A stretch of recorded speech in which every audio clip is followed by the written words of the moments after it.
Halo, kembali lagi bersama saya, Banon Gautama. Saya akan melanjutkan pembacaan buku yang berjudul The Art of Power, penulis Thich Nhat Hanh. Ini lanjutan video yang kemarin, sekarang adalah bab kelima dan keenam. Terima kasih telah terus belajar, mengembangkan wawasan, apalagi ini adalah Dharma, sungguh bermanfaat. Mohon maaf kekurangan saya. Om Swastiastu, Namo Buddhaya, Salam Kebajikan, Rahayu, Namaste, Shalom, Sampurasun, Horas. Assalamualaikum. Semoga semua makhluk hidup berbahagia. Mari kita mulai. Bab ke-5. Rahasia kebahagiaan. Jika kita mampu menenangkan hasrat di dalam diri kita, menenangkan nafsu di dalam diri kita, kita melihat bahwa hasrat sejati kita bukanlah kekayaan atau ketenaran, melainkan kebahagiaan. Karena kita menginginkan kebahagiaan, kita mencari kekuatan di luar diri kita. Namun, selama kita mencari kekuatan dan kebahagiaan di dalam ketenaran, uang, dan seks, kita tidak akan menemukannya. Hanya dengan kembali kepada diri kita sendiri dan memurnikan pikiran kita, kita dapat mengalami kebahagiaan sejati yang abadi dan kekuatan yang tidak tergoyahkan. Mungkinkah bagi kita yang miskin, yang tidak dikenal, untuk memiliki kebahagiaan? Banyak dari kita berpikir bahwa jika kita tidak punya uang dan ketenaran, kita tidak punya kekuatan dan oleh karena itu tidak bisa benar-benar bahagia. Tentu, kebutuhan materi dasar kita akan makanan, air, tempat tinggal, pakaian, keamanan fisik, dan penghidupan harus terpenuhi agar kita bahagia. Kemiskinan yang parah menyebabkan penderitaan, penyakit, dan kekerasan. Jadi, saya berbicara di sini tentang keinginan untuk memiliki uang di atas dan melampaui kebutuhan materi kita.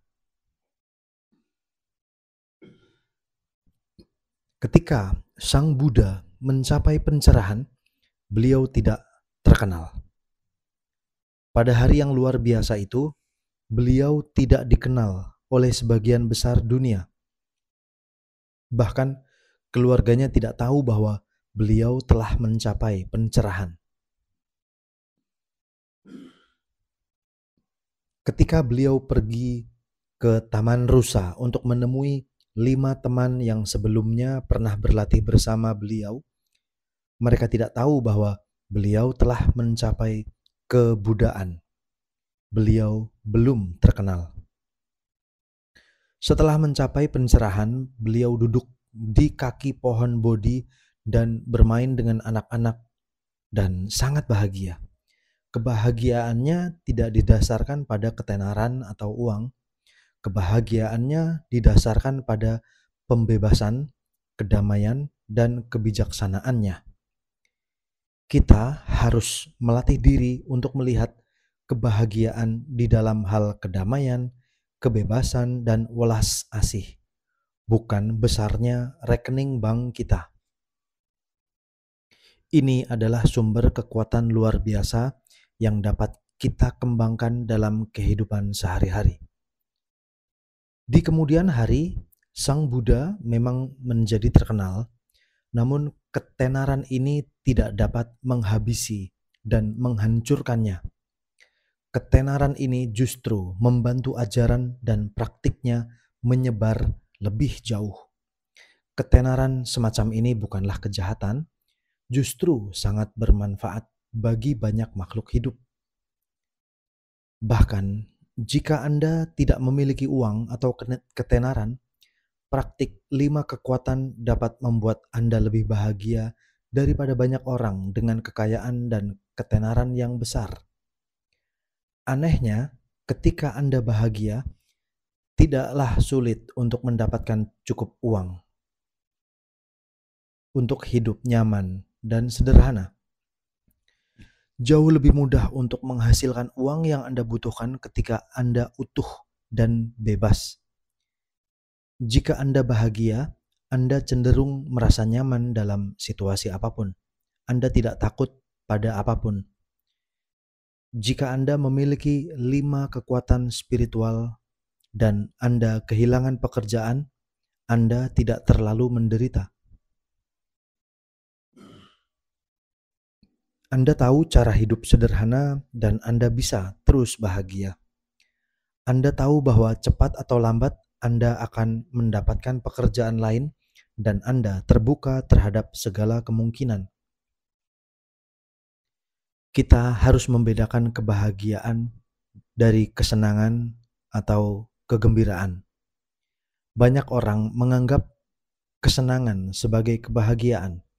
Mereka memikirkan sesuatu atau mengharapkan sesuatu yang mereka anggap sebagai kebahagiaan, dan bagi mereka itu sudah merupakan kebahagiaan. Tapi ketika Anda bersemangat, Anda tidak merasa damai. Kebahagiaan sejati didasarkan pada kedamaian. Misalnya, Anda sedang berjalan di padang pasir dan Anda hampir mati kehausan. Tiba-tiba Anda melihat sebuah oasis dan Anda tahu bahwa begitu Anda sampai di sana, akan ada aliran air yang dapat Anda minum sehingga Anda akan bertahan hidup. Meskipun Anda belum benar-benar melihat atau meminum airnya, Anda merasakan sesuatu, yaitu kegembiraan, harapan, kebahagiaan, tetapi belum kebahagiaan. Mohon maaf. Belum. Kebahagiaan hanya datang setelah Anda benar-benar meminum airnya dan dahaga Anda terpuaskan. Jika Anda tidak memiliki kedamaian di dalam diri, Anda belum mengalami kebahagiaan sejati. Beberapa orang merasa mudah untuk bahagia dan yang lainnya tidak, meskipun mereka memiliki banyak syarat untuk bahagia. Anda dapat membeli syarat untuk kebahagiaan, tetapi Anda tidak dapat membeli kebahagiaan. Ini seperti bermain tenis. Anda tidak dapat membeli kesenangan bermain tenis di toko. Anda dapat membeli bola dan raket, tetapi Anda tidak dapat membeli kegembiraan bermain. Untuk mengalami kegembiraan tenis, Anda harus belajar melatih diri untuk bermain. Sama halnya dengan menulis kaligrafi. Anda dapat membeli tinta, kertas nasi, kuas, tetapi jika Anda tidak menguasai seni kaligrafi, Anda tidak dapat mengerjakan kaligrafi. Jadi kaligrafi membutuhkan latihan dan Anda harus melatih diri. Anda bahagia sebagai seorang kaligrafer hanya ketika Anda memiliki kemampuan untuk mengerjakan kaligrafi. Kebahagiaan juga seperti itu. Anda harus mengerjakan kebahagiaan. Anda tidak dapat membelinya di toko. Meditasi jalan kaki adalah cara yang luar biasa untuk melatih diri Anda bahagia. Sambil berdiri di satu tempat, pandanglah sedikit ke samping dan pilihlah sesuatu. Misalnya pohon pinus. Tetapkan pikiran Anda bahwa saat berjalan menuju pohon pinus tersebut, Anda akan menikmati setiap langkah. Bahwa setiap langkah akan memberi Anda kedamaian dan kebahagiaan yang menyehatkan, menyembuhkan, dan memuaskan. Ada di antara kita yang mampu berjalan dari satu titik ke titik lain dengan cara itu. Menikmati setiap langkah yang kita ambil. Kita tidak terganggu oleh apapun. Bukan oleh masa lalu, bukan oleh masa depan, bukan oleh proyek, pekerjaan, bukan juga oleh kesenangan. Karena di dalam kesenangan masih ada lebih banyak kesenangan daripada kedamaian. Jika Anda terlatih dalam meditasi jalan, dengan setiap langkah Anda mendapatkan dan mengalami kedamaian, kebahagiaan, dan kepuasan. Anda mampu benar-benar menyentuh bumi dengan setiap langkah. Anda melihat bahwa hidup sepenuhnya berada di saat ini, dan mengambil satu langkah bisa menjadi keajaiban. Dan Anda menjalani keajaiban itu di setiap momen ketika berjalan. Baik kita berjalan sendiri maupun bersama sebagai komunitas, setiap langkah melepaskan ketegangan sehingga kita dapat menyentuh keajaiban hidup di sini dan saat ini. Ketika Anda bebas dari ketegangan, bebas dari penyesalan tentang masa lalu dan kekhawatiran masa depan, Anda dapat menyentuh kerajaan Tuhan atau tanah suci Buddha dengan setiap langkah yang Anda ambil sepanjang hari. Di dalam kitab suci ada kisah tentang seorang petani yang menemukan harta karun di ladang. Ia pulang dan menjual segalanya untuk membeli ladang itu. Seperti petani itu, jika kita tahu cara menyentuh kerajaan Tuhan atau tanah suci Buddha di sini dan saat ini, kita sudah memiliki harta yang paling berharga dan kita tidak perlu lagi mengejar uang, ketenaran, dan kekuasaan. Saya telah mendesak para pemimpin agama dan pemimpin spiritual untuk memberi kita ajaran dan praktik yang akan membantu kita menyentuh kerajaan Tuhan di sini, saat ini, sehingga kita tidak akan lagi mengejar ketenaran, seks, uang, dan kekuasaan. Kerajaan Tuhan, surga, selalu tersedia. Pertanyaannya adalah apakah kita bersedia untuk kerajaan tersebut? Dalam ajaran Buddha dikatakan bahwa tanah suci Buddha ada di dalam hati Anda.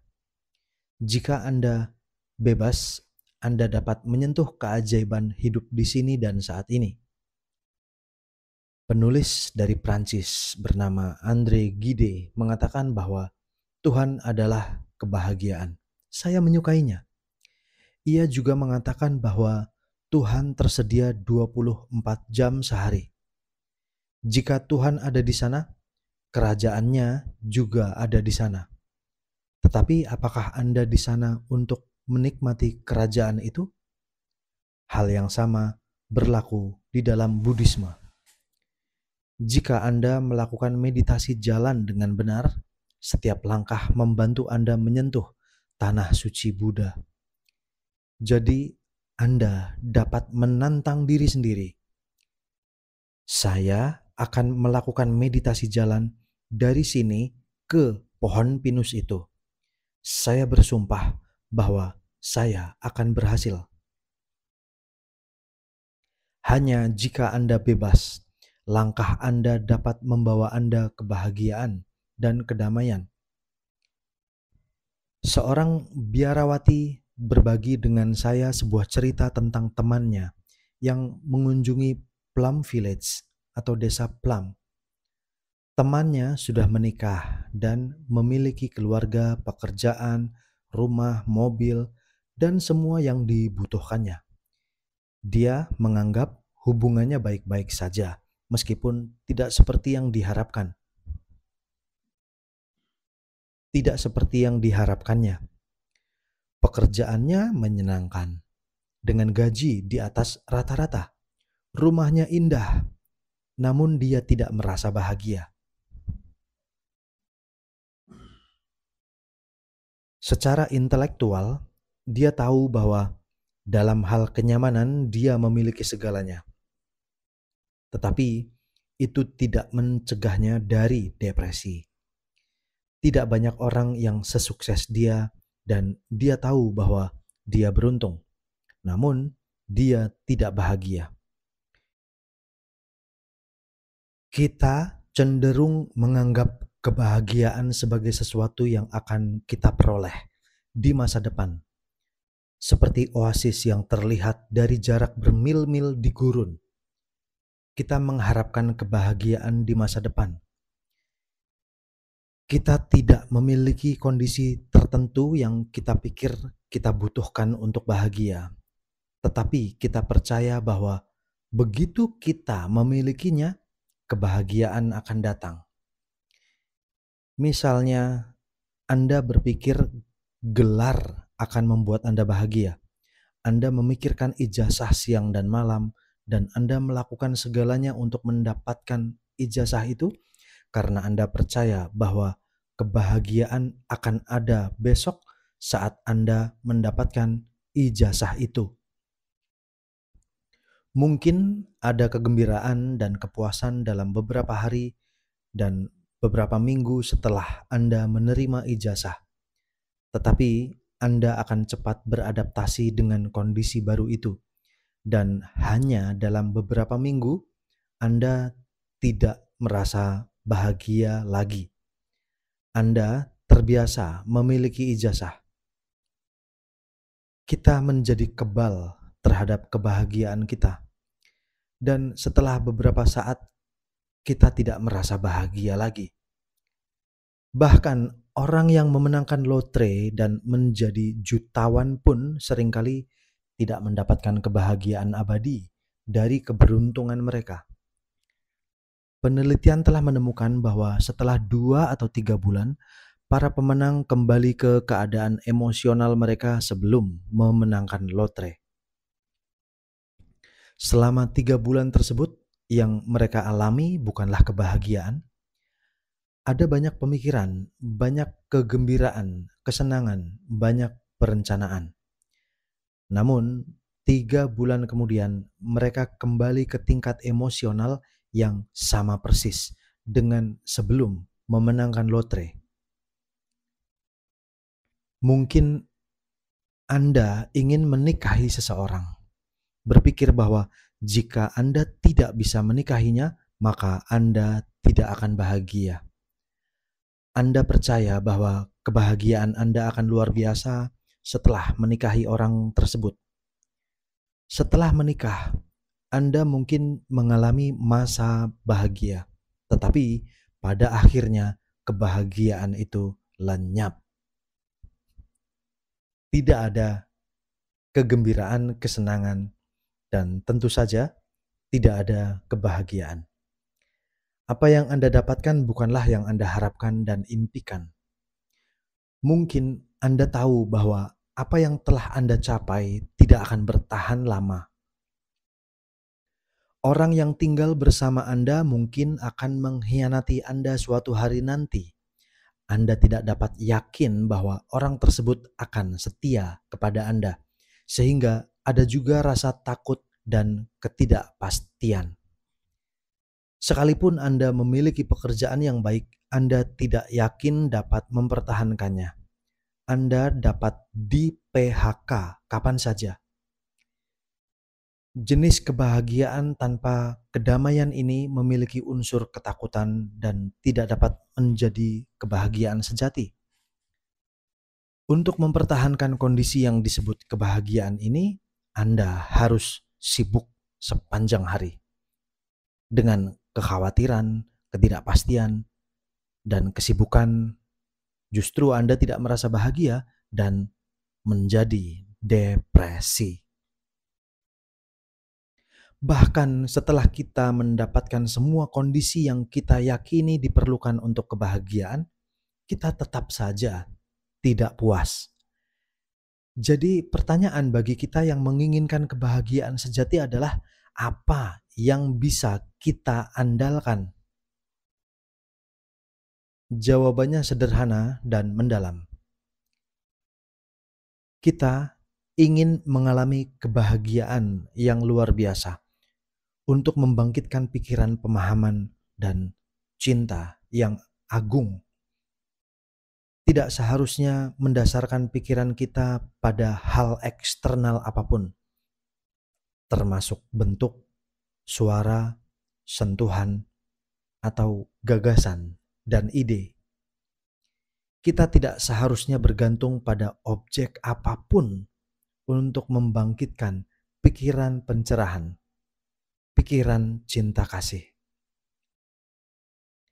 Misalnya, Anda bertanya-tanya jalan apa yang harus dipilih untuk hidup Anda.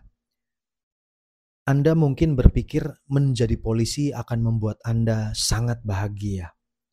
Beberapa orang mungkin tertarik pada jalan ini karena mereka menginginkan seragam, menginginkan kekuasaan. Yang lain merasa mereka dapat menemukan kebahagiaan sebagai dokter medis. Dan ada orang yang merasa mereka hanya bisa bahagia jika mereka menjadi politisi. Anda harus memilih salah satu jalan ini, tetapi Anda tidak yakin itu akan membawa kebahagiaan. Anda ragu-ragu bertanya-tanya, jika saya tidak bahagia dengan karir ini, lalu apa yang akan saya lakukan? Kita memiliki keraguan ini karena kita mendasarkan keputusan kita pada bentuk, pada penampilan. Jalan seorang biksu, biarawan, adalah sebuah bentuk. Jalan seorang politisi adalah sebuah bentuk, sama seperti jalan seorang pebisnis dan jalan seorang seniman. Ada seniman yang bahagia dan seniman yang tidak. Ada biksu yang bahagia, biarawan yang bahagia, dan biarawan yang tidak. Ada orang awam yang bahagia dan orang awam yang tidak. Ada polisi yang bahagia dan polisi yang tidak. Jadi, Anda tidak bisa mengatakan bahwa posisi atau pekerjaan yang Anda dambakan akan membuat Anda bahagia. Jika Anda berpikir Anda dapat mendasarkan keputusan dan kebahagiaan Anda pada bentuk lahiriah semacam ini, Anda salah. Anda akan tertipu. Anda mungkin ingin menikahi pria yang menarik, yang memiliki gelar bergengsi, atau yang memiliki kedudukan tinggi di masyarakat. Karena Anda berpikir bahwa menikahi orang seperti itu akan menjamin kebahagiaan Anda. Jika Anda ingin menikahi seseorang hanya karena ia cantik atau kaya, Anda hanya mengandalkan penampilan luarnya. Sementara ini terus berubah. Bagaimana jika pasangan Anda kehilangan pekerjaan, ketenaran, kekuasaannya? Bagaimana jika ia mengalami kecelakaan dan tidak lagi menarik? Apapun bentuk yang Anda ambil, apapun jalan yang Anda tempuh, jika Anda terikat pada bentuk tersebut, Anda tidak akan mendapatkan kebahagiaan yang Anda inginkan. Bahkan jika Anda menjadi seorang biksu, Anda menjadi seorang biarawan atau biarawati, jika Anda terikat pada bentuk seorang biara dan Anda berpikir bahwa mengenakan jubah dan tinggal di wihara akan membuat Anda bahagia, Anda salah. Ada biksu-biksuni yang tidak bahagia karena mereka tidak mampu bersikap memahami dan penuh kasih. Tetapi ketika Anda tahu cara mengolah pemahaman dan welas asih di setiap momen kehidupan, wujud lahiriah kehidupan kita tidak lagi penting.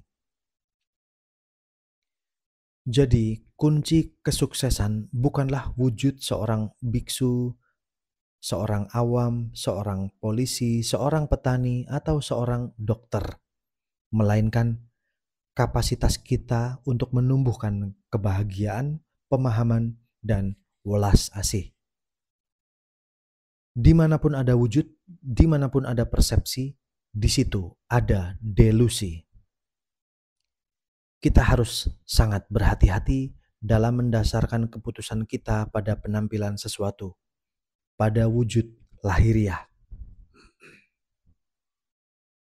Untuk menemukan kebahagiaan, pencerahan, dan ulas asih, kita harus bebas, tidak tertipu oleh persepsi kita.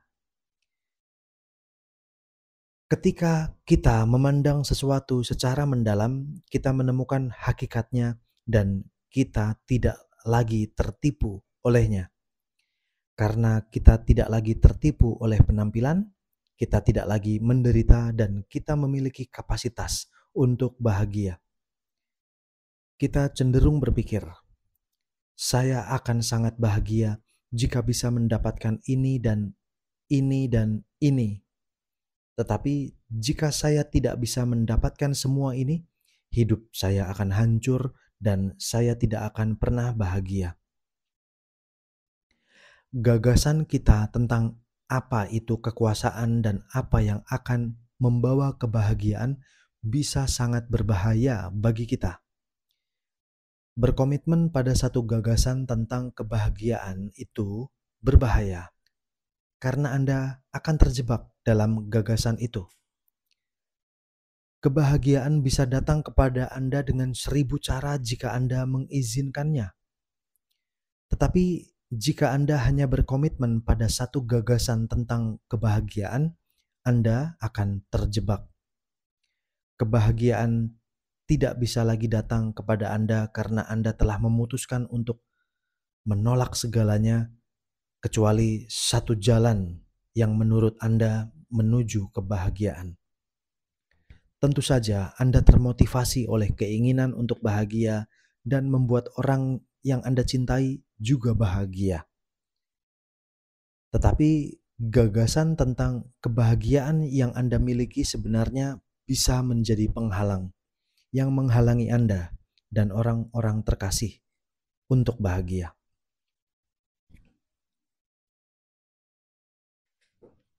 Sang Buddha menceritakan kisah seorang pedagang, seorang duda yang pergi dalam perjalanan bisnis dan meninggalkan putranya yang masih kecil di rumah. Ketika pedagang itu pergi, para bandit datang dan membakar seluruh desa. Ketika saudagar itu kembali, ia tidak menemukan rumahnya.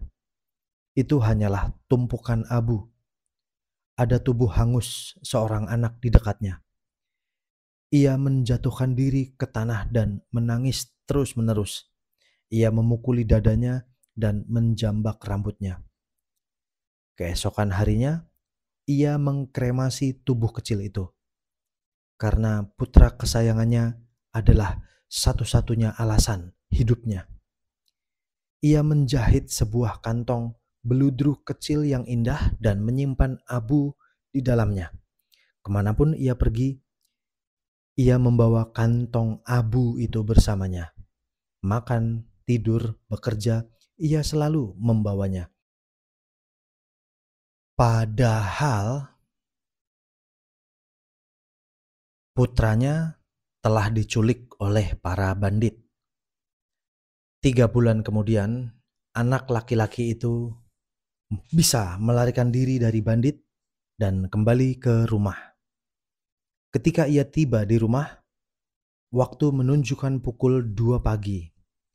Ia mengetuk pintu rumah dan ayah malang itu terbaring di tempat tidurnya sambil menangis, memegang kantong abu dan bertanya, "Siapa di sana?" "Ini aku, ayah, putramu." Sang ayah menjawab, "Itu tidak mungkin. Putraku sudah meninggal.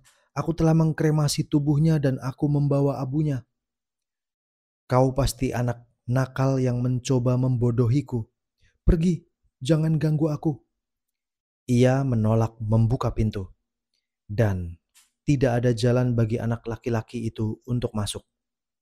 Anak laki-laki itu harus pergi dan sang ayah kehilangan putranya selama-lamanya.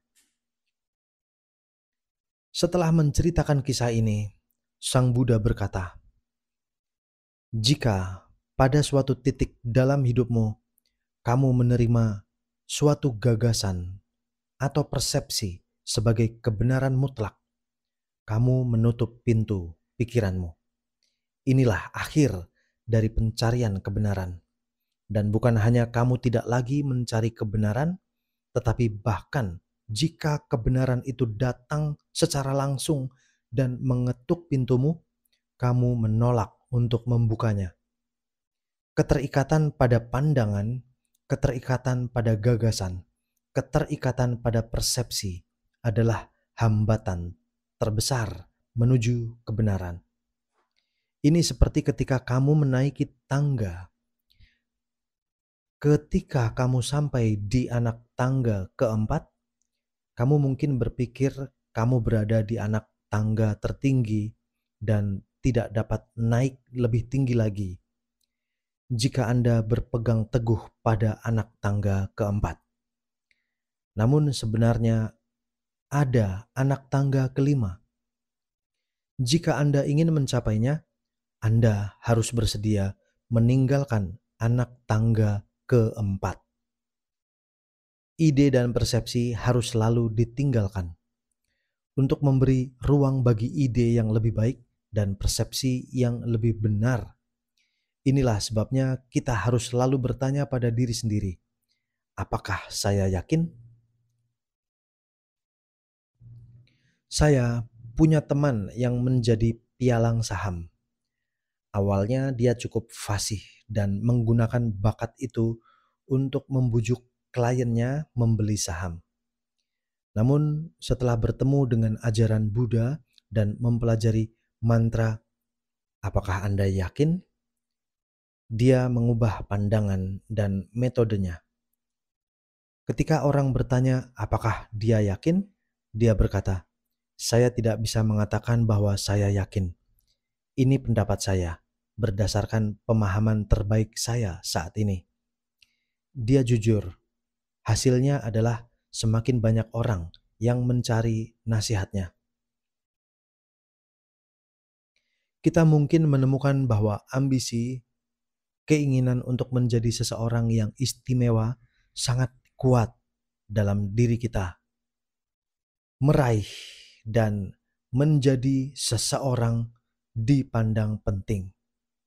Namun hal itu dapat membuat kita sangat menderita meskipun banyak yang sudah kita capai. Bagaimana kita dapat mengatasi keinginan untuk menjadi seseorang? Tindakan Anda, apa yang Anda lakukan, bergantung pada siapa diri Anda. Kualitas tindakan Anda bergantung pada kualitas diri Anda. Misalnya, Anda ingin memberikan kebahagiaan kepada seseorang. Anda ingin sekali membahagiakan seseorang. Ini ide yang bagus. Tetapi jika Anda sendiri tidak bahagia, Anda tidak dapat melakukannya. Untuk membahagiakan orang lain, Anda harus membahagiakan diri sendiri. Jika ada hubungan antara melakukan dan menjadi, jika Anda tidak berhasil menjadi, Anda tidak dapat berhasil dalam melakukan. Kebahagiaan menjadi mungkin ketika kita menyadari bahwa kita memiliki jalan, ketika kita tahu kemana kita akan pergi. Kita mulai lagi. Saya ulang ya. Kebahagiaan menjadi mungkin ketika kita menyadari bahwa kita memiliki jalan, ketika kita tahu kemana kita akan pergi. Jika Anda tidak memiliki kesan bahwa Anda berada di jalan yang benar, jika Anda tidak tahu kemana arah Anda menderita, Anda merasa tersesat dan bingung. Kebahagiaan adalah perasaan bahwa Anda berada di jalan yang benar setiap saat. Anda tidak perlu tiba di ujung jalan untuk bahagia. Anda bahagia di sini dan saat ini. Berada di jalan yang benar berkaitan dengan cara-cara konkret Anda menjalani hidup setiap saat. Anda dapat menjalani hidup dengan penuh kesadaran setiap saat dalam kehidupan sehari-hari Anda. Ini membuat Anda bahagia dan juga membuat orang-orang di sekitar Anda bahagia. Bahkan, jika Anda belum melakukan apapun agar mereka bahagia, bahkan jika Anda belum melakukan apapun untuk membuat mereka bahagia, begitu Anda berjalan di jalan itu dan Anda bahagia melakukannya, Anda menjadi menyenangkan untuk diajak bersama, segar dan penuh kasih sayang. Dan orang-orang bisa mendapatkan manfaat hanya ketika berada di dekat Anda. Lihatlah pohon di halaman depan. Pohon itu tampaknya tidak melakukan apapun. Ia hanya berdiri di sana, kuat, segar, dan indah. Dan semua orang mendapatkan manfaat darinya. Itulah keajaiban keberadaan. Jika sebatang pohon bisa menjadi pohon sejati, ada harapan, ada sukacita. Jadi, jika Anda bisa menjadi diri sendiri, ini sudah cinta. Ini sudah tindakan. Tindakan didasarkan pada non-tindakan. Dan non-tindakan adalah praktik menjadi. Ada orang yang berbuat banyak, yang menyebabkan banyak masalah. Sekalipun mereka memiliki niat terbaik, semakin mereka mencoba membantu, semakin banyak masalah yang mereka ciptakan. Ada banyak aktivis di sekitar kita yang tidak damai, tidak bahagia, sehingga apapun yang mereka lakukan menyebabkan lebih banyak masalah. Inilah mengapa yang ingin kita lakukan adalah berada sedemikian rupa sehingga kedamaian dan kasih sayang dapat terwujud setiap saat.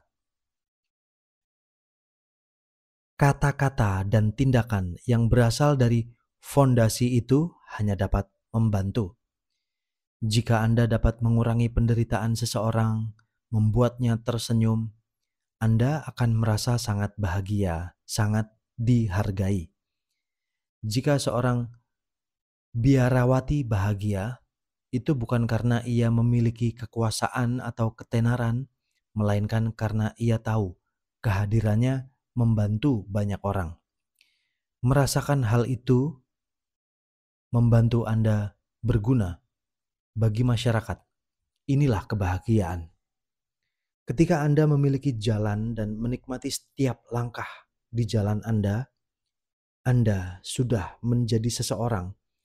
Anda tidak perlu menjadi orang lain. Anda sudah menjadi apa yang Anda inginkan. Mempraktikkan tanpa tindakan. Seni menjadi. The art of being. Ketika saya masih seorang biksu muda, saya belajar bahwa ajaran Buddha dapat diringkas dalam 4 kalimat pendek. Orang-orang bertanya kepada Buddha bagaimana caranya menjadi bahagia. Dan beliau berkata bahwa semua Buddha mengajarkan hal yang sama, yaitu hal-hal buruk jangan dilakukan. Hal-hal baik perbanyak untuk melakukannya. Dan cobalah untuk membersihkan hati dan pikiran Anda sendiri. Itulah ajaran semua Buddha. Saya tidak terkesan. Saya berpikir, ini terlalu sederhana. Semua orang setuju bahwa Anda harus melakukan hal baik dan menahan diri dari melakukan hal-hal buruk, menaklukkan dan membersihkan mensucikan pikiran terlalu samar.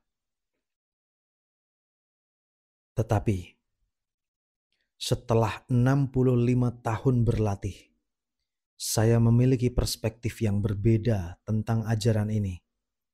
Setelah mengamati dengan seksama, saya menyadari bahwa keempat kalimat ini sangat bermakna. Sekarang saya mengerti bahwa hal-hal buruk yang harus Anda hindari adalah hal-hal yang menciptakan penderitaan bagi Anda dan orang lain, termasuk makhluk hidup lain dan lingkungan. Kesadaran membantu Anda mengetahui apakah sesuatu itu baik atau buruk. Apakah melakukannya akan membawa kebahagiaan atau penderitaan bagi diri sendiri dan orang-orang di sekitar. Ketika Anda menahan diri dari melakukan hal buruk, Anda sedang melatih welas asih. Karena Anda menahan diri dari membawa penderitaan bagi diri dan orang lain. Mempraktikkan welas asih adalah melatih kebahagiaan, karena kebahagiaan adalah ketiadaan penderitaan. Maka cobalah berbuat baik. Cobalah melakukan apapun yang membawa kedamaian, stabilitas, dan kegembiraan bagi Anda dan orang lain. Anda mempraktikkan cinta kasih, Anda mempraktikkan welas asih, dan Anda tahu bahwa mempraktikkan cinta kasih membawa kebahagiaan. Kebahagiaan tidak dapat terwujud tanpa cinta kasih. Semua guru spiritual agung telah mengajarkan kita untuk mencintai, dan cara konkretnya adalah menahan diri dari menyebabkan penderitaan dan menawarkan kebahagiaan. Mudah diucapkan, mudah dipahami, tetapi tidak selalu mudah untuk dilakukan atau menahan diri dari melakukan. Jadi, dua hal pertama ini sepenuhnya bergantung pada hal ketiga, yaitu membersihkan, memurnikan, mensucikan, dan menaklukkan pikiran Anda. Pikiran adalah landasan dari segalanya. Sang Buddha berkata bahwa semua penderitaan berasal dari pikiran, tetapi semua kebahagiaan juga berasal dari pikiran. Memurnikan pikiran berarti mengubah cara Anda memandang segala sesuatu, menghilangkan persepsi yang salah. Ketika Anda menyingkirkan persepsi salah Anda juga menyingkirkan kemarahan, kebencian, diskriminasi, dan nafsu keinginan Anda. Pikiran kita dapat diracuni oleh 3 jenis racun. Yang pertama adalah nafsu keinginan. Yang kedua adalah kebencian, kemarahan, atau kekerasan. Dan yang ketiga adalah delusi. Memurnikan pikiran berarti menetralkan dan mengubah racun-racun ini di dalam diri Anda. Anda menetralkan racun-racun ini dengan 3 kebijaksanaan, yaitu energi perhatian penuh, konsentrasi, dan wawasan. Jika pikiran Anda penuh dengan kebingungan, kemarahan, dan nafsu keinginan, maka pikiran Anda tidak murni. Jadi meskipun Anda ingin melakukan hal baik, Anda tidak dapat melakukannya. Dan bahkan jika Anda ingin menahan diri dari melakukan hal-hal buruk, Anda juga tidak mampu melakukannya. Anda dapat menawarkan kebahagiaan dan menahan diri dari menyebabkan penderitaan dengan mudah dan indah hanya jika Anda tahu bagaimana menaklukkan dan memurnikan pikiran Anda. Inilah hal yang paling istimewa dalam Buddhisme, seni menaklukkan dan memurnikan pikiran Anda. Setelah pikiran kita tenang dan tertransformasi, kebahagiaan menjadi mungkin. Ketika Anda berjalan dari sini ke pohon pinus, Anda mulai dengan satu langkah, dan Anda dapat melatih diri agar langkah ini mengandung energi kesadaran, konsentrasi, dan wawasan. Jika Anda benar-benar berlatih meditasi jalan, Anda akan menemukan bahwa setiap langkah yang Anda ambil menghasilkan energi kesadaran, konsentrasi, dan wawasan yang akan membawa Anda lebih banyak kebahagiaan. Ketika Anda berjalan seperti ini, pertama-tama Anda menyadari bahwa Anda sedang melangkah. Itulah energi kesadaran. Saya di sini. Saya hidup. Saya sedang melangkah. Anda melangkah dan Anda tahu Anda sedang melangkah. Itulah kesadaran berjalan. Kesadaran membantu Anda berada di sini dan saat ini sepenuhnya hadir, sepenuhnya hidup, sehingga Anda dapat melangkah. Master Zen Lin Chi berkata, keajaiban bukanlah berjalan di udara, berjalan di air, atau berjalan di api. Keajaiban yang sesungguhnya adalah berjalan di bumi. Berjalan dengan penuh kesadaran, konsentrasi, dan wawasan adalah melakukan keajaiban. Anda benar-benar hidup, benar-benar hadir, menyentuh keajaiban hidup di dalam diri dan di sekitar Anda. Kita telah menemukan banyak jenis mesin yang menghemat banyak waktu. Kita dapat melakukan keajaiban dengan komputer. Komputer dapat bekerja 100 atau 1000 kali lebih cepat daripada mesin ketik. Dalam pertanian, dulu dibutuhkan beberapa minggu untuk membajak ladang. Sekarang Anda dapat melakukannya dalam beberapa hari. Anda tidak perlu lagi mencuci pakaian dengan tangan. Ada mesin cuci. Anda tidak perlu pergi mengambil air karena airnya langsung di dapur Anda. Kita telah menemukan banyak cara untuk menghemat tenaga kerja. Tetapi kita jauh lebih sibuk daripada nenek moyang kita. Itu sebuah kontradiksi. Kenapa demikian? Karena kita telah memperoleh begitu banyak dan kita takut kehilangan hal-hal ini. Maka kita harus bekerja keras untuk menjaganya. Itulah sebabnya meskipun kita memiliki banyak, kita tetap menderita dan menjadi depresi. Produsen obat akan memberitahu Anda bahwa jenis obat yang paling banyak kita konsumsi dalam masyarakat dalam jumlah yang sangat besar adalah obat penenang dan antidepresan.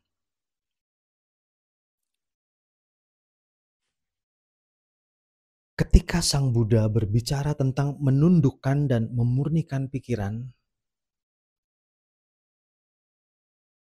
beliau tidak sedang berbicara tentang sedasi.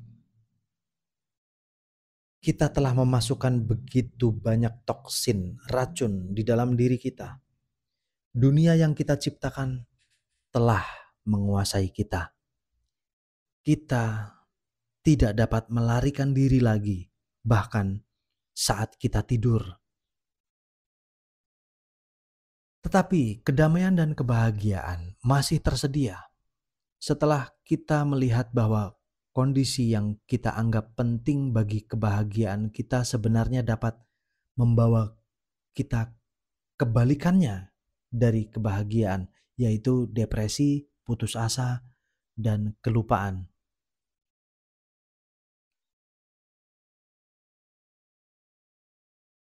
kita harus memulai dengan napas kita. Kita harus menarik napas dengan penuh kesadaran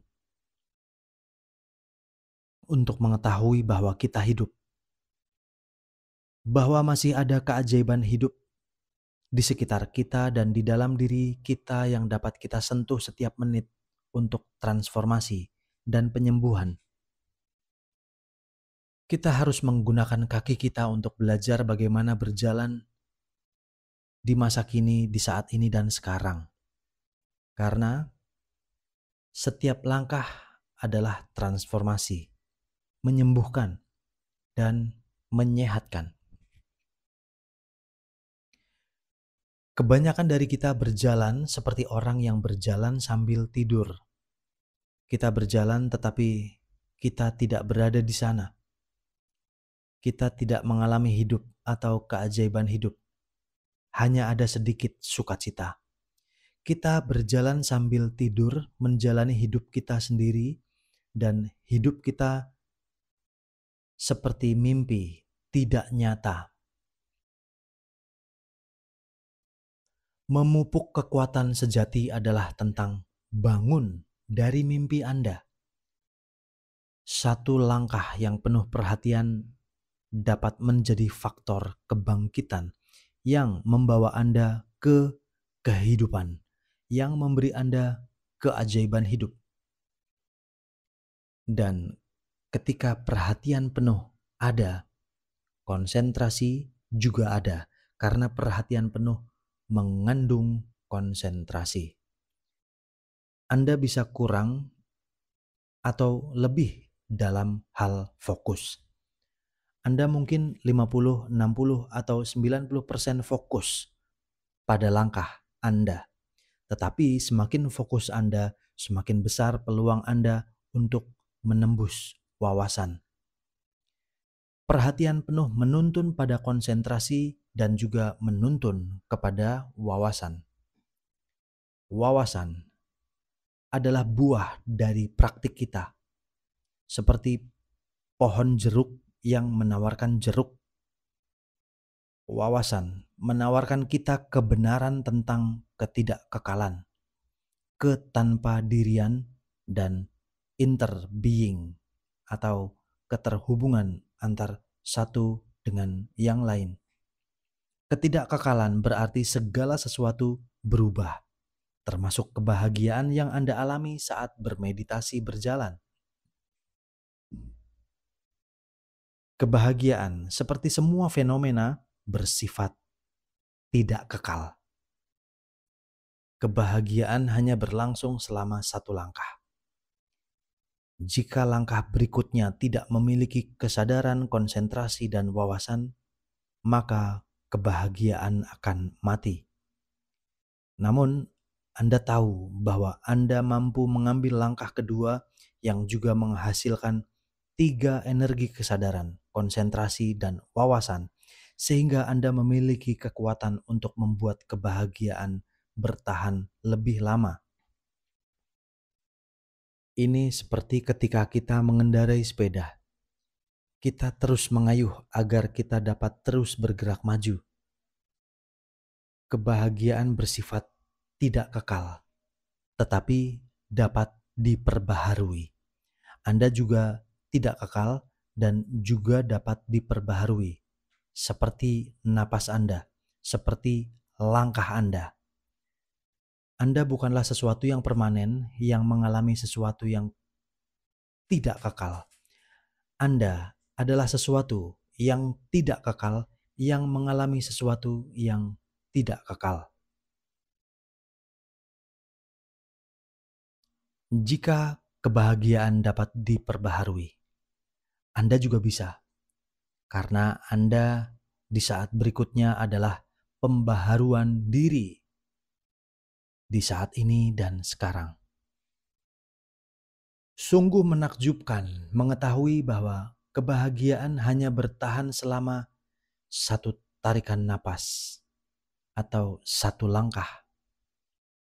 Karena kita tahu kita dapat memperbaharui kebahagiaan kita dalam tarikan napas lain, atau langkah lain, asalkan kita mengetahui seni membangkitkan perhatian, konsentrasi, dan wawasan.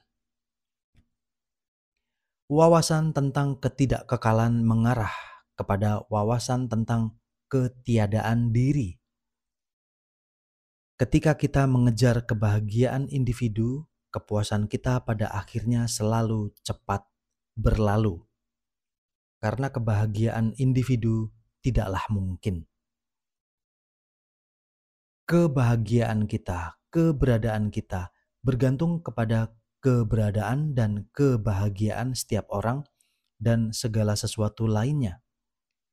Inilah wawasan tentang saling keterkaitan, saling terhubung, keterkaitan tentang segala sesuatu.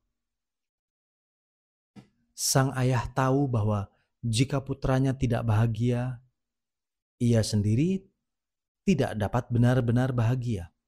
Jadi ketika sang ayah mencari kebahagiaannya, ia tidak akan mampu bahagia. Kebahagiaannya sendiri adalah mencari kebahagiaan untuk putranya. Langkah-langkah penuh kesadaran Anda bukan hanya untuk Anda sendiri. Langkah-langkah itu juga untuk pasangan dan teman-teman Anda. Karena saat Anda berhenti menderita, orang lain akan merasakan manfaatnya. Ketika Anda mengambil satu langkah penuh kesadaran, mungkin tampak bahwa Anda mengambil langkah untuk diri sendiri saja.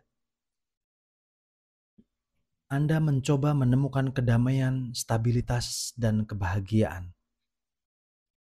Tapi dengan wawasan, Anda melihat bahwa segala sesuatu yang baik yang Anda lakukan untuk diri sendiri, ternyata Anda lakukan juga untuk kita semua.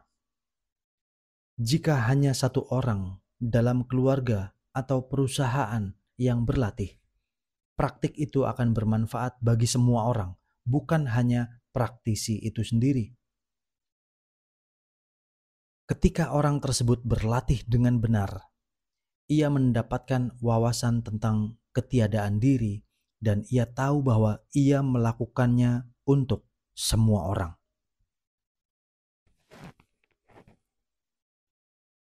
Mungkin Anda merasa Anda melakukan sebagian besar pekerjaan di rumah atau kantor, Anda marah pada orang lain dan merasa mereka harus dihukum.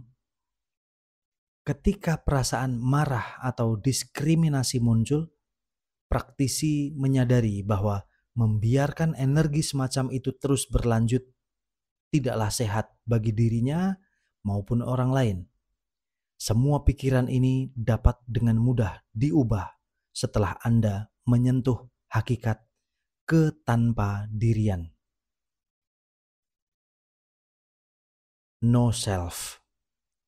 Latihlah kesadaran bernapas dan berjalan untuk mengenali perasaan marah, untuk merangkul kemarahan dan mengubahnya. Ketika unsur ketidaktahuan tidak ada lagi, unsur kemarahan akan diubah. Anda tidak mengubahnya hanya untuk kepentingan orang lain, Anda melakukannya untuk diri sendiri juga. Karena Anda melihat bahwa tidak ada perbedaan di antara keduanya. Dengan wawasan ketanpadirian ini, Anda tidak lagi mencari jenis kebahagiaan yang akan membuat orang lain menderita. Wawasan semacam ini dapat membebaskan Anda dan membebaskan dunia. Jadi dari sini hingga ke pohon pinus, saya doakan semoga sukses. Ambil langkah sedemikian rupa sehingga perhatian, konsentrasi, dan wawasan dapat dihasilkan. Sehingga Anda dapat berhubungan dengan saat ini dan sekarang serta menyentuh keajaiban hidup Anda. Lupakan syarat-syarat kebahagiaan yang selama ini Anda kejar. Uang, kekuasaan, kekayaan, seks. Karena Anda tahu bahwa begitu Anda mendapatkannya, Anda akan tetap tidak bahagia. Anda menginginkan kehidupan sejati, kebahagiaan sejati, kekuatan sejati.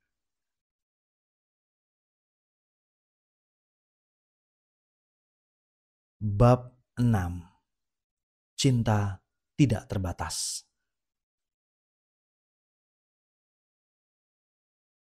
Ketika kita mengejar hasrat dan kekuatan yang palsu, kita kehilangan sesuatu yang krusial bagi kebahagiaan kita, yaitu pengalaman cinta.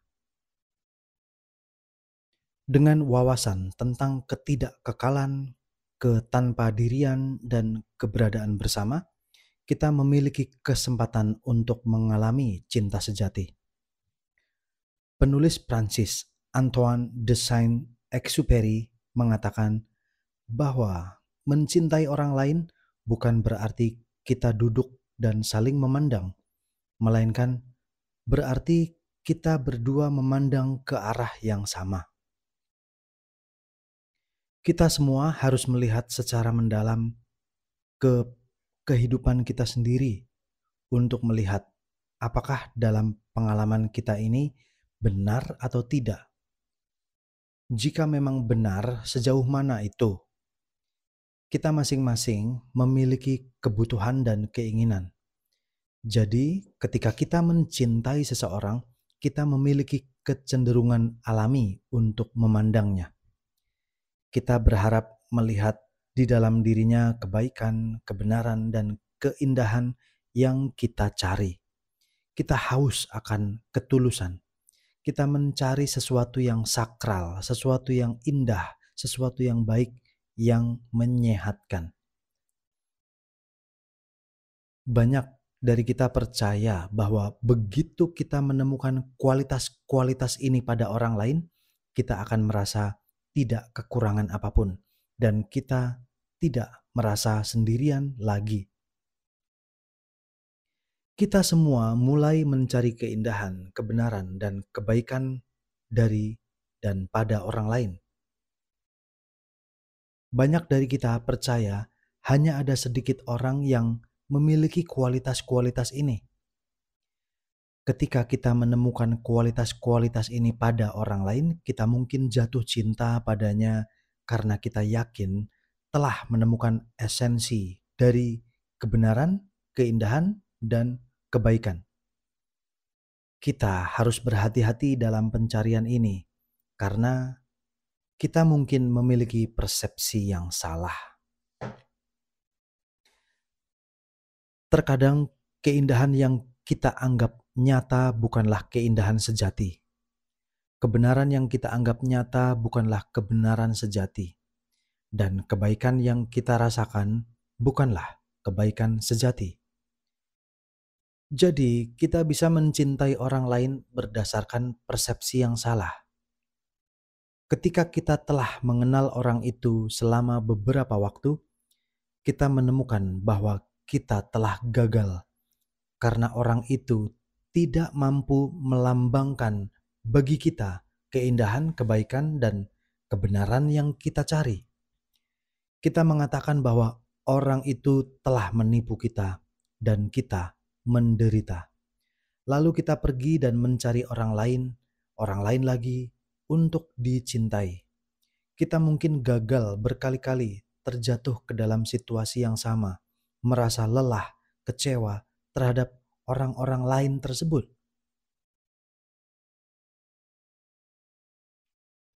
Jika kita terus seperti ini, kita dapat menghabiskan hidup kita terus-menerus mencari seseorang.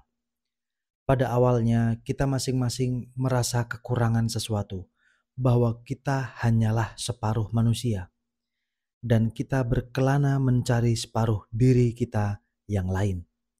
Kita seperti panci tanpa tutup, dan kita selalu mencari tutupnya.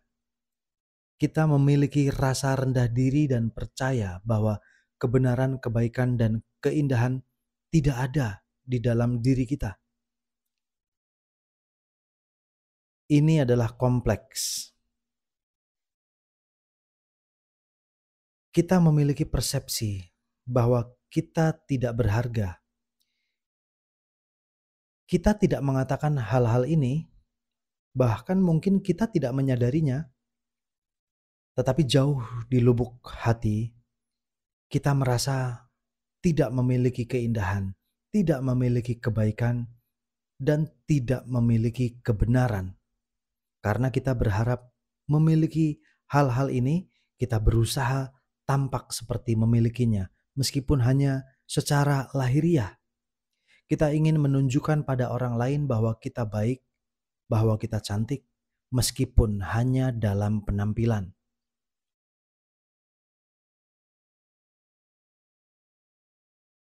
Pada diri kita sendiri, kita percaya bahwa kita tidak benar-benar cantik, tidak benar-benar baik. Maka kita mencoba memperbaiki penampilan kita dengan kosmetik, pakaian, diet, atau operasi plastik. Kita ingin tampak lebih jujur dan berpengetahuan, jadi kita mencari hal-hal untuk dipelajari atau pengalaman-pengalaman yang tidak biasa yang akan memberi kita gengsi. Kita menghiasi diri kita dengan gelar dan penghargaan. Kita semua saling menipu.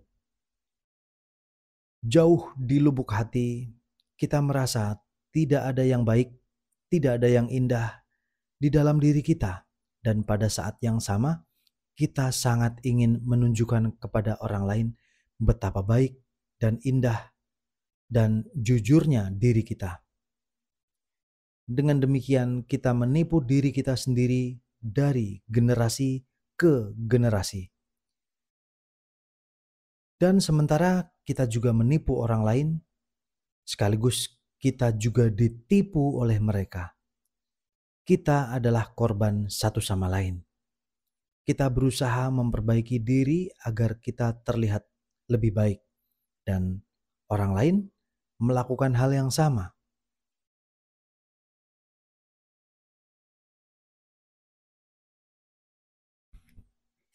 Duduk di kaki pohon Bodhi pada malam ketika beliau menyadari kebenaran, Sang Buddha menemukan sesuatu yang sangat mengejutkan baginya dan juga bagi kita. Beliau melihat bahwa kebaikan, keindahan, dan kebenaran dapat ditemukan dalam diri setiap orang, tetapi sangat sedikit orang yang mengetahuinya. Orang-orang berpikir bahwa kebenaran, keindahan, dan kebaikan ada di tempat lain, ada di dalam diri orang lain. Mereka tidak tahu bahwa mereka benar, mereka indah, dan baik pada hakikatnya. Sepanjang hidup kita mencari seseorang lain untuk menggantikan apa yang kita rasakan hilang. Padahal tidak ada yang hilang di dalam diri kita. Inilah yang dikatakan Sang Buddha pada saat pencerahannya. Aneh sekali. Semua makhluk hidup memiliki hakikat yang sepenuhnya tercerahkan, tetapi tidak seorang pun dari mereka menyadarinya.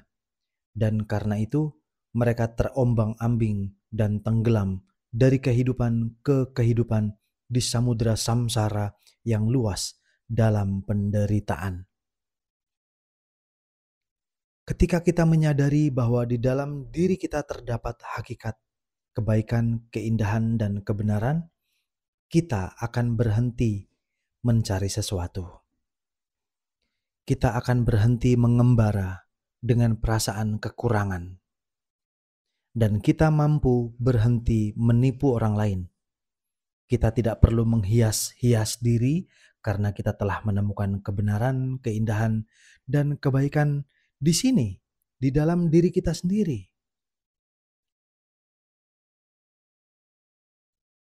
Kita seperti gelombang laut yang percaya bahwa dirinya rapuh dan buruk rupa, dan bahwa gelombang lainnya lebih indah, lebih kuat.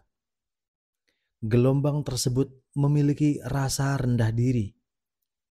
Tetapi ketika gelombang ini bersentuhan dengan hakikat sejatinya air, ia melihat bahwa air melampaui semua konsep indah, buruk rupa, tinggi, rendah, di sana atau di sini.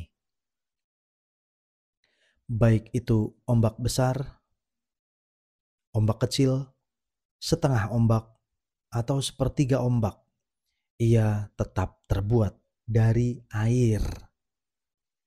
Air melampaui semua kualifikasi ini. Ia tanpa kelahiran dan tanpa kematian. Ombak sebenarnya hanyalah air, dan sejauh menyangkut air, semua ombak itu sama karena semua ombak adalah air. Setiap orang yang hidup di dunia ini, yaitu perempuan, laki-laki, kaya, miskin, terpelajar, tidak terpelajar, sakit, sehat, mereka semua memiliki dasar kebaikan, keindahan, dan kebenaran. Jangan lagi Anda mencari di luar diri, karena hal yang Anda cari sudah ada di dalam diri Anda. Semua makhluk hidup memiliki hakikat murni, jernih, dan utuh di dalam diri mereka, dan setiap orang harus kembali kepada dirinya sendiri agar dapat berhubungan dengan baik dengan keindahan, kebaikan, dan kebenaran yang ada di dalam dirinya. Ketika Anda telah berhubungan dengan hakikat batin ini, Anda akan mengakhiri banyak kehidupan pencarian dan memiliki keyakinan yang teguh kepada diri sendiri.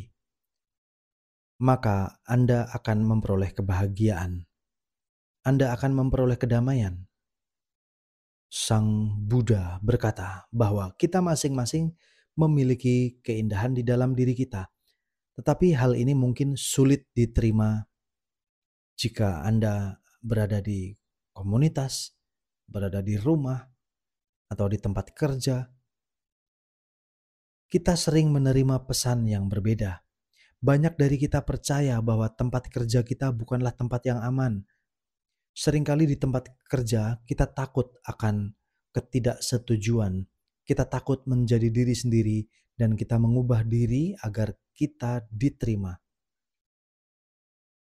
Jika kebahagiaan Anda sepenuhnya bergantung pada pandangan orang lain, Anda tidak memiliki kepercayaan diri.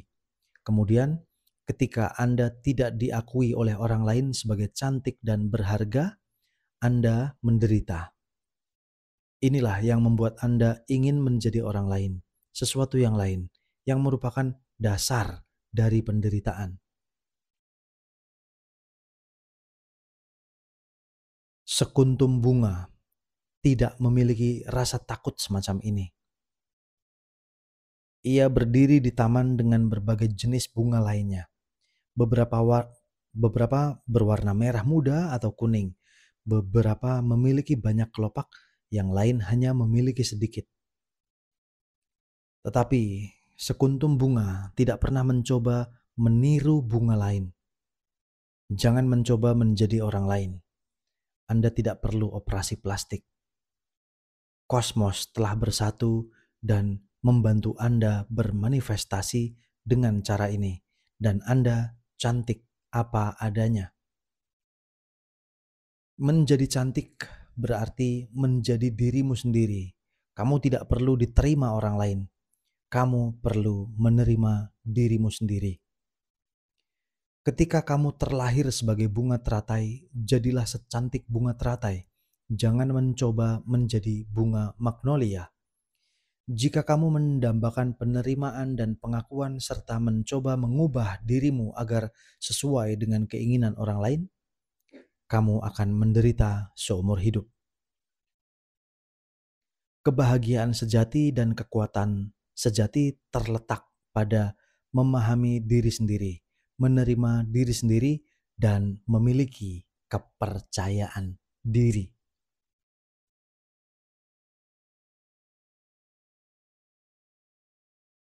Ada seorang pemuda yang datang ke Plum Village untuk menjadi biksu. Dia mengalami banyak kesulitan karena dia mendambakan pengakuan atas ketampanan dan bakatnya. Sepanjang hidupnya dia mencari penerimaan orang lain. Dia pikir dia akan menemukannya sebagai biksu, tetapi dia tetap menderita. Jika 3 atau 4 biksu berbagi dengan gembira dan berkomunikasi dengan baik, ketika biksu muda itu mencoba bergabung, suasana kegembiraan berhenti. Bukan karena mereka mencoba mengucilkannya, energinya yang menuntut pengakuan mendominasi lingkungan dan menyulitkan orang lain untuk bersukacita di dekatnya. Suatu hari, saya memanggilnya dan berkata, "Pencarian pengakuanmu membuatmu menderita. Kamu mungkin ingin bereksperimen dengan menjadi diri sendiri dan datang kepada orang lain tanpa perlu diakui. Jika kamu mempraktikkan kesadaran untuk melihat penderitaan dan kebutuhan orang lain dalam komunitas, kebutuhan untuk diakui tidak akan begitu kuat lagi dalam dirimu. Ketika kamu mendekati orang lain seperti itu, orang-orang akan menerimamu dengan lebih mudah. Dan jika kamu benar-benar memiliki kualitas dan bakat yang indah, mereka akan mengenalinya." Awalnya biksu itu menolak. Bertahun-tahun pencarian sulit untuk diubah. Namun perlahan ia mulai mengalami saat-saat ketika ia lupa untuk mencari dan menuntut. Kebahagiaan menghampirinya. Kita memiliki gagasan tentang apa itu keindahan, tentang apa yang kita hargai, dan gagasan-gagasan ini mungkin menjadi hambatan bagi kebahagiaan kita. Kita membayangkan sesuatu, kita membangun sesuatu dalam pikiran, dan kita menderita karenanya. Kita takut orang lain menghakimi kita, dan ketakutan inilah dibanding penghakiman itu sendiri yang membuat kita kesal. Penderitaan itu sepenuhnya tercipta dalam pikiran kita sendiri.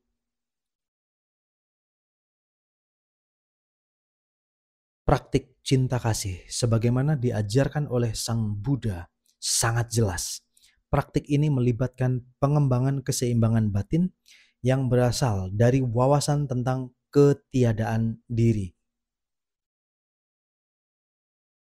Ketika kita memahami bahwa segala sesuatu terbuat dari segala sesuatu yang lain, kita berhenti mencari pasangan yang sempurna atau pengakuan individu. Kita dapat belajar memandang dengan cara ini ketika kita memandang orang lain dan ketika kita memandang diri kita sendiri. Segala sesuatu yang terwujud di dunia ini adalah keajaiban. Berlatih melihat segala sesuatu melalui mata ini dapat membantu kita melihat diri kita sendiri sebagai keajaiban hidup. Ada kalanya kurangnya pemahaman antara Anda dan orang-orang lain benar-benar ada. Anda mungkin disalahpahami oleh banyak orang, namun Anda tidak perlu menderita. Jalani hidup Anda dengan benar, dan setelah beberapa saat, orang lain akan mengkoreksi persepsi mereka yang salah tentang Anda. Anda tahu apa yang terjadi di dalam diri Anda. Anda tahu bagaimana pikiran Anda. Jika setiap hari Anda menghasilkan pemikiran positif, ide-ide bagus, dengan pengertian dan kasih sayang, jika setiap hari Anda mempraktikkan ucapan penuh kasih, jika setiap hari Anda melakukan perbuatan baik, Anda sendiri mengetahuinya. Nilai Anda akan terungkap kepada orang-orang di sekitar Anda. Mungkin butuh beberapa hari atau beberapa minggu, bahkan mungkin bertahun-tahun. Tetapi jika Anda tahu siapa diri Anda tidak perlu menderita lagi. Latihan memahami diri sendiri dan melatih diri untuk menghasilkan pikiran, perkataan, dan tindakan yang semakin indah memberi Anda kepercayaan diri, dan itu akan mengubah segalanya. Ingatlah bahwa kekuatan spiritual pertama adalah keyakinan. Sang Buddha atau guru spiritual agung lainnya tidak ingin kita menjadi budak, bergantung pada orang lain untuk mendapatkan kepercayaan diri. Dia tidak ingin orang lain bergantung padanya. Dia sangat jelas. Kamu memiliki apa yang kamu cari di dalam dirimu sendiri. Dalam kodrat kita sendiri ada seorang guru yang dapat kita andalkan dan jadikan tempat berlindung.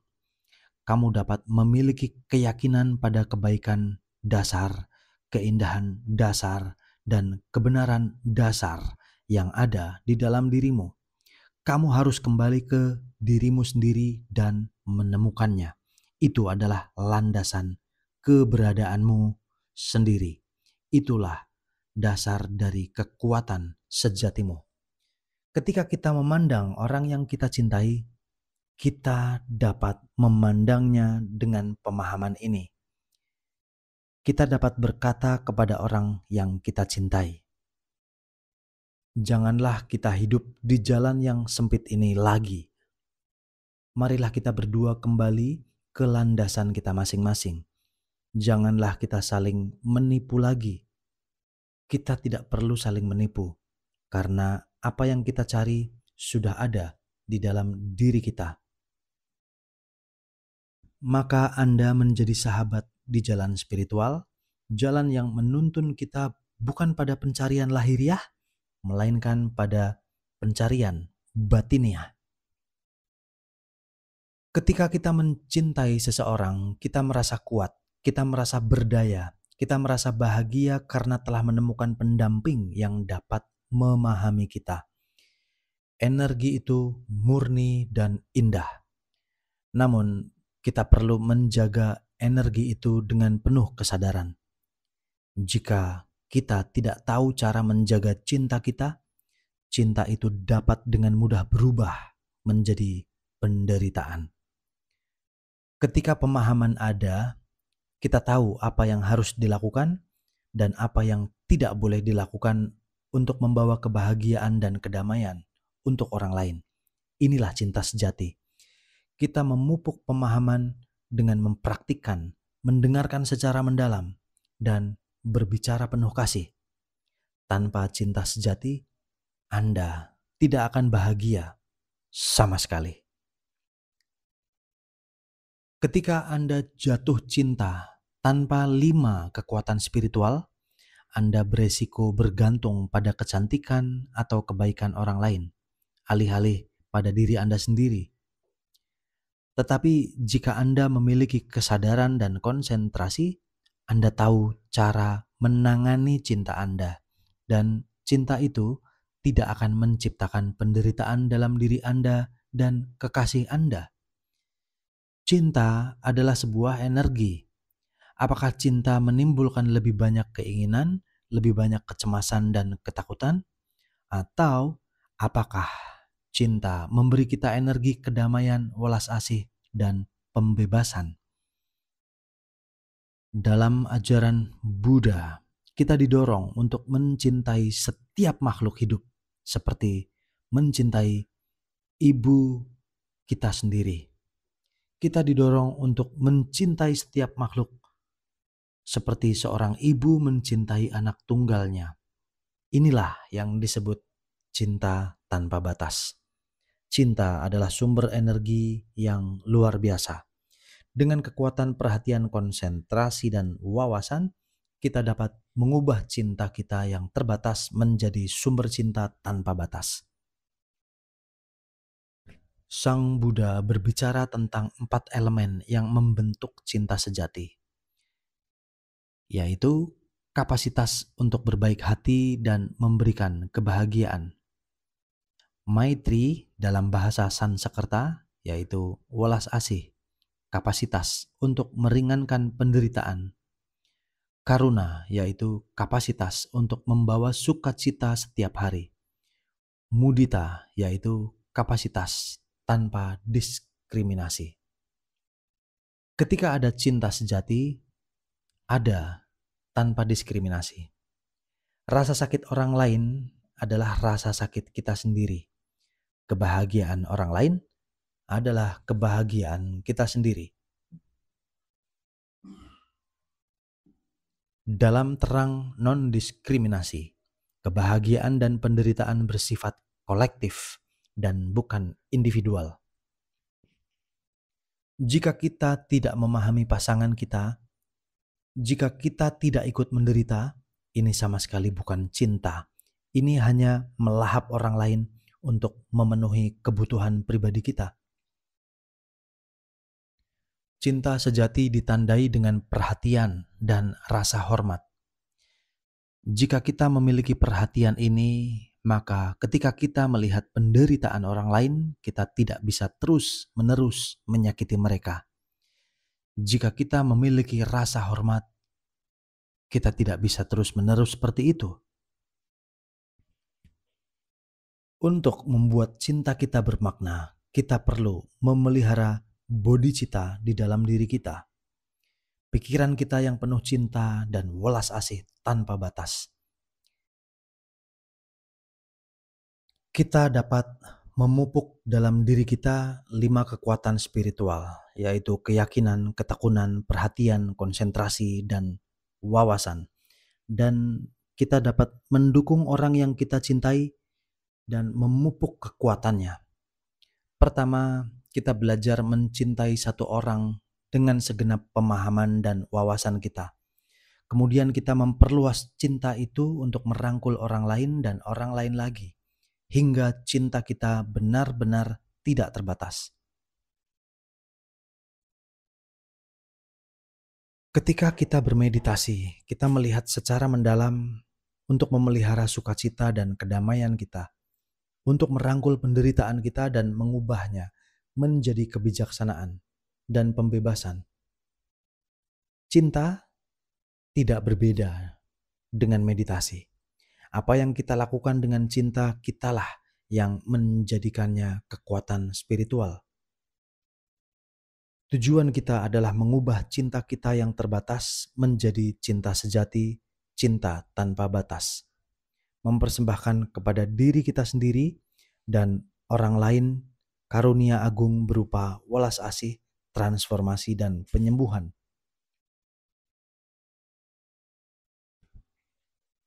Ananda adalah sepupu Sang Buddha. Suatu hari beliau pergi berpindapata untuk menerima persembahan makanan. Beliau berhenti di sebuah sumur untuk meminta air karena beliau haus. Duduk di dekat sumur itu adalah seorang perempuan muda bernama Matangga. Ia adalah seorang Dalit, anggota dari apa yang disebut pada saat itu kasta yang tidak tersentuh. Kasta yang lebih tinggi tidak akan menyentuh atau mendekati mereka karena mereka percaya bahwa kaum tak tersentuh akan mencemari mereka.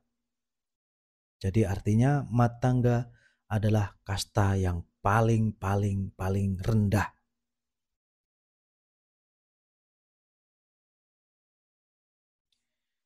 Jadi,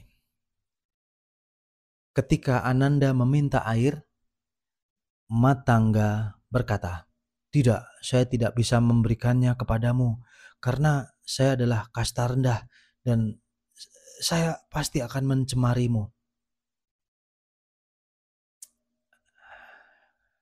Lalu Ananda berkata, "Dalam ajaran kami tidak ada pembagian kasta.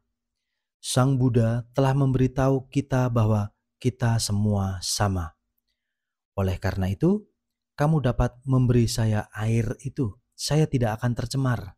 Jadi, jangan takut." Matangga sangat bahagia. Dia mengambil air dengan sendok sayur dan memberikannya kepada Ananda untuk diminum. Dia menangkupkan telapak tangannya, berterima kasih padanya, dan pulang. Matangga jatuh cinta pada Ananda.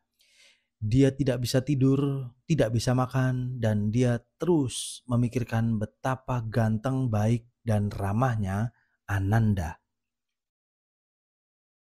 Ketika ibunya melihat putrinya tidak bisa tidur, tidak makan selama berminggu-minggu, dia ingin membantunya.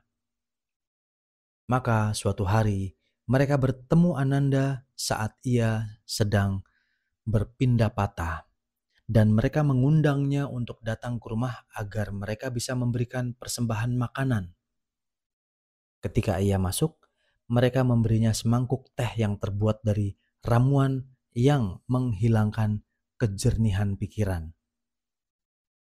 Begitu Ananda meminum teh itu, ia tahu ada sesuatu yang terasa salah dan ia tidak tahu bagaimana cara memperbaikinya. Ia tahu ia berada dalam kondisi bahaya. Jadi, ia mulai berlatih meditasi. Ia tidak mengatakan apa-apa. Ia tidak melakukan apapun. Ia duduk bersila dan mulai mengikuti napasnya. Sang Buddha yang berada di hutan Jeta bertanya-tanya mengapa Ananda belum kembali. Maka ia meminta 2 biksu lain untuk pergi dan mencari Ananda. Mereka menemukan Ananda sedang duduk bermeditasi di rumah Matangga dan membawanya kembali kemudian ke biara hutan Jeta. Matangga menangis terseduh-seduh sehingga mereka juga membawanya kembali ke wihara. Saat Ananda kembali ke wihara, efek tehnya memudar. Dan ia bersujud di hadapan Sang Buddha dan berterima kasih padanya karena telah membantunya kembali. Kemudian Matangga masuk. Sang Buddha meminta Matangga untuk duduk. Lalu Sang Buddha berkata, "Apakah kau begitu mencintai Ananda?" Matangga menjawab, Iya betul, aku sangat mencintainya." Sang Buddha berkata, "Apa yang kamu cintai dari Ananda? Apakah kau mencintai matanya, hidungnya?" Matangga menjawab, "Aku mencintai matanya, aku mencintai hidungnya, aku mencintai telinganya, aku mencintai mulutnya, aku mencintai segala hal tentang Ananda. Kurasa aku tidak akan bisa hidup jika aku tidak memiliki Ananda." Sang Buddha berkata, "Ada banyak hal di dalam diri Ananda yang belum kamu lihat dan akan lebih kamu cintai jika kamu bisa melihatnya." "Seperti apa?" Matangga bertanya. Sang Buddha tersenyum dan berkata, "Seperti cinta Ananda, seperti bodhicitta Ananda, yang kau lihat hanyalah mata, hidung, telinga, mulut. Semasa muda, ia meninggalkan hidupnya di keluarga kaya untuk menjadi seorang biksu dengan tujuan membantu banyak orang. Ananda tidak akan pernah bahagia dengan satu hal saja atau 2 orang karena kebahagiaan itu begitu kecil. Itu sebabnya ia menjadi seorang biksu. Ia ingin dapat membantu banyak orang. Ia memiliki pikiran yang sangat setara. Ia ingin mencintai, tetapi bukan hanya untuk satu orang. Ia ingin mencintai ribuan orang. Bodhicitta Ananda sangat indah. Seandainya Anda dapat melihatnya, Anda akan semakin mencintai Ananda. Jika kamu sungguh-sungguh mencintai Ananda, kamu dapat membantunya mewujudkan aspirasinya yang mendalam sebagai seorang biksu, membantunya mewujudkan bodhicittanya. Ananda bagaikan angin sepoi-sepoi yang sejuk. Jika kamu ingin memilikinya dan menguncinya dalam kotak kecil, kamu akan kehilangan angin sepoi-sepoi yang menyegarkan ini. Ananda bagaikan awan yang mengambang di langit biru, sangat indah. Jika kamu ingin menangkap awan itu dan memasukkannya ke dalam kotak lalu menguncinya, maka kamu akan membunuh Ananda. Karena kamu belum melihat hal-hal terindah tentangnya. Jika kau melihatnya, seandainya kau melihatnya, kamu akan lebih mencintainya. Kamu akan mencintainya dengan cara yang membantunya menjadi Ananda. Sebagaimana kamu dapat membantu awan menjadi awan yang mengambang di langit biru yang indah. Jangan berpikir bahwa Ananda adalah satu-satunya yang memiliki aspirasi indah itu. Kamu juga sama. Kamu juga memiliki keindahan itu. Kamu juga bisa hidup seperti Ananda jika kamu sungguh-sungguh mencintai Ananda dan mampu melihat bodhicitanya. Kamu akan mampu kembali kepada dirimu sendiri dan melihat bahwa kamu memiliki bodhicitta di dalam dirimu. Dan kamu dapat bersumpah kepada Ananda bahwa kamu juga akan hidup sedemikian rupa untuk membahagiakan sebanyak mungkin orang.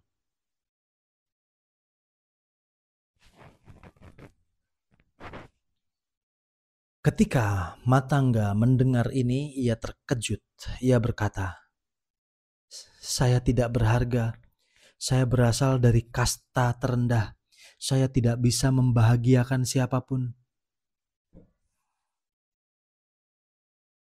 Sang Buddha berkata, "Iya, kamu telah melakukannya. Kamu telah memiliki keindahan, kebaikan, dan kebenaran di dalam dirimu. Dan setiap orang memilikinya.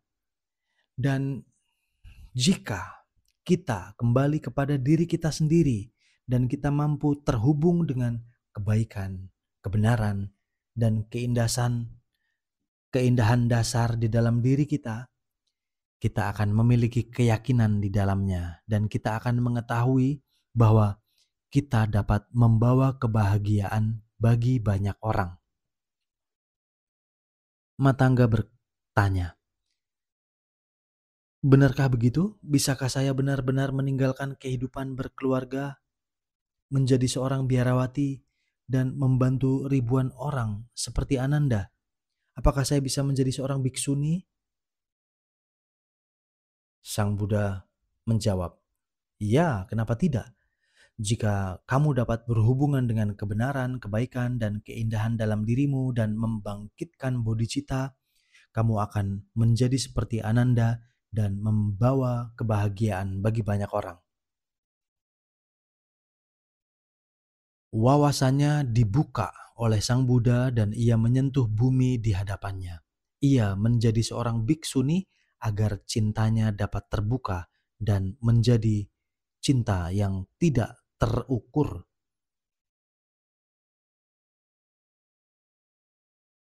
Di zaman Buddha juga ada seorang biksu bernama Waikali. Ia menjadi terikat pada Sang Buddha, tetapi cintanya dangkal. Ia melihat Sang Buddha sebagai alam cahaya. Ketika ia duduk di dekat Sang Buddha, ia merasa sangat bahagia. Dan hanya itu yang ia inginkan. Ia merasa begitu damai, bahagia, dan puas duduk di samping Sang Buddha. Ia tidak mendengarkan ceramah Dharma dengan seksama. Ia hanya menghabiskan waktunya menatap Sang Buddha. Tapi, meskipun ia menatap langsung Sang Buddha, ia hanya dapat melihat bayangannya. Ia hanya dapat melihat keindahan kecil Sang Buddha. Ia tidak melihat kebijaksanaan agung, cinta agung Sang Buddha. Dimanapun ia berada, ia hanya ingin bersama Sang Buddha. Ia hanya ingin bersama duduk di dekat Sang Buddha. Setelah beberapa waktu, Sang Buddha melihat bahwa Waikali masih sangat lemah. Maka Sang Buddha memutuskan untuk tidak mengizinkan Waikali berada di dekatnya lagi. Ia tidak mengizinkannya menjadi pelayannya. Waikali berpikir Sang Buddha telah meninggalkannya dan tidak mencintainya lagi. Waikali ingin bunuh diri. Sang Buddha tahu ini akan terjadi. Jadi, ia mencoba mencari cara untuk menyelamatkannya. Sang Buddha datang dan bertanya, "Apa yang sedang kamu lakukan?" Ia membantu Waikali melihat bahwa cintanya bukanlah cinta yang mendalam seperti seorang biksu, melainkan keterikatan yang dangkal. Sang Buddha menunjukkan kepadanya bahwa di dalam dirinya sendiri, jauh di lubuk hatinya terdapat keindahan, kebaikan, kebenaran, dan ia seharusnya mencarinya alih-alih mengejar citra kebaikan, keindahan, dan kebenaran di luar dirinya. Pada awalnya, orang tergila-gila pada citra yang mereka anggap indah. Mereka ingin memiliki citra ini dan mereka menderita karenanya. Namun, setelah mereka tersadar dan menyadari bahwa itu hanyalah tipuan, mereka menyingkirkan citra ini untuk mencari objek kegilaan lainnya. Mereka mungkin mengembara sepanjang hidup mereka dari kehidupan ke kehidupan, tidak mampu menemukan objek cinta sejati. Namun, jika kita dapat menemukan seseorang yang memiliki keyakinan teguh pada kebaikan, keindahan, dan kebenaran yang ada di dalam dirinya sendiri, kita dapat memandang orang ini sebagai refleksi diri kita agar dapat kembali kepada diri kita sendiri dan bersentuhan dengan kebaikan, keindahan, dan kebenaran hakiki di dalam diri kita. Maka kita akan bahagia. Kita akan mampu mengakhiri pengembaraan kita. Kita bisa menjadi seorang yang mencintai semua makhluk, bukan hanya satu orang. Kita menjadi seseorang yang melayani orang lain. Itulah yang dilakukan Sang Buddha dalam hidupnya, menyelamatkan dan mencintai semua makhluk. Seorang guru spirit, mohon maaf, saya ulang. Seorang guru spiritual yang baik dapat menunjukkan kepada kita bahwa di dalam hati kita sendiri, kita juga memiliki seorang guru spiritual. Dan kita harus berlindung kepada guru ini di dalam diri kita daripada terikat pada guru di luar diri kita. Karena guru spiritual di luar diri mungkin palsu. Seorang guru sejati akan selalu mendorong kita untuk berhubungan dengan guru di dalam diri kita. Jika kita berlindung kepada guru di dalam diri kita, kita tidak akan pernah kecewa. Jika ombak memiliki keyakinan pada hakikatnya sebagai air, ombak itu tidak akan pernah kecewa. Sebagaimana guru sejati kita ada di dalam diri kita, objek cinta sejati kita adalah diri kita sendiri. Kita harus tahu bagaimana mencintai diri sendiri, bagaimana kembali ke hakikat sejati kita untuk melihat kebaikan, kebenaran, dan keindahan di dalam diri kita. Maka kita akan dapat melihatnya kepada orang lain. Ketika kita telah melihat keindahan, kebaikan, kebenaran sejati dalam diri kita dan orang lain, kita tidak akan lagi tertipu oleh penampilan luar. Ketika kita mencintai seseorang, kita berkewajiban untuk memandang orang itu sedemikian rupa sehingga pandangan kita tidak terhalang oleh persepsi yang salah. Kebaikan sejati mengandung keindahan sejati dan kebenaran sejati. Inilah wawasan tentang interbeing, saling terkait, saling terhubung. Kebenaran selalu indah, kebaikan selalu indah, dan keindahan selalu benar dan baik. Bersama orang-orang terkasih, kita dapat berlatih untuk berhubungan dengan keindahan, kebaikan, dan kebenaran di dalam diri kita, sehingga kita dapat membantu diri dan orang lain yang tidak terhitung jumlahnya. Inilah jalan Sang Buddha. Baik kita biksu dan biksuni, istri atau suami, pacar, kita harus berhenti menipu diri sendiri dan orang lain. dan tidak membiarkan orang lain menipu diri kita. Kebangkitan agung terjadi ketika kita menyadari apa yang kita cari ada di dalam diri kita. Maka penderitaan kita akan berakhir dan kita akan bahagia. Terima kasih, begitulah bab 5 dan 6 yang luar biasa. Mohon maaf atas kekurangan dari pembacaan saya. Om Swastiastu, Namo Buddhaya, Salam Kebajikan, Rahayu, Namaste, Shalom, Sampurasun, Horas, Assalamualaikum. Semoga semua makhluk hidup berbahagia.